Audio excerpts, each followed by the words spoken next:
Have you ever noticed how a certain smell or a song from years ago can feel more real than the present moment? A wave of warmth for the good old days, even if, when you really think about it, they weren't always that good. While one person is building their future, another seems to be living in their past. But here's the question: why? Why does our past hold such a powerful, romantic grip on us? Is it just a pleasant daydream? A sign that we're unhappy with the present? Or is it something much deeper in our psychology? Stick with me until the end, because understanding this pull might change how you see your own memories and even your future. For many, the story begins with uncertainty.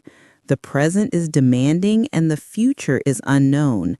Nostalgia is a retreat to a place that is safe. Imagine this. You're stressed about work, worried about the future, and overwhelmed by responsibilities. Then you remember the simple feeling of summer vacation as a kid. No bills, no deadlines, just the sound of sprinklers and the taste of ice cream. Your brain isn't just remembering, it's seeking refuge. Psychologists have found that nostalgia acts as a powerful antidote to loneliness, anxiety, and a feeling of meaninglessness. The past is a finished story. We know how it ends. In a world of chaos, it's a place of perfect order. Then there's the fact that our memory is not a perfect recording. It's more like a filmmaker, editing our life's movie to create a better story. Think back to your high school days. You probably remember the prom night, the laughter with friends, the feeling of driving for the first time. But your brain has conveniently faded out the stress of exams, the social awkwardness, and the teenage angst. This is a real psychological phenomenon called rosy retrospection. It's the tendency to remember past events as being more positive than they actually were. Our minds naturally downplay the negative and highlight the positive, creating a greatest hits album of our past. So the good old days feel so good, partly because our brain has thrown out all the bad takes. And finally, there's the group of us who use the past to connect with the present. They don't just remember, they share. You're with old friends and someone says, "Remember that time we..." Instantly, the room is filled with a unique energy. You're all connected by a shared history, a piece of a world that only you understand.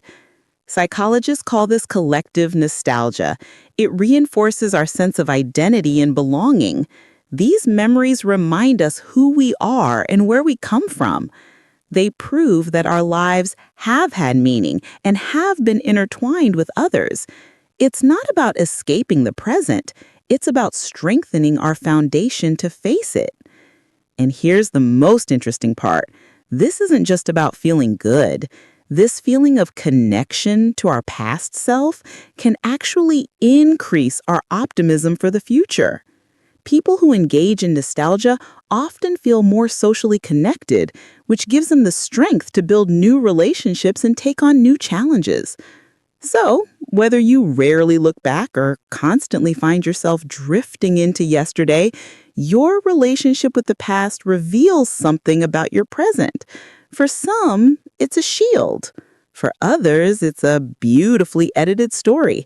And for many, it's the anchor that gives them the stability to sail forward.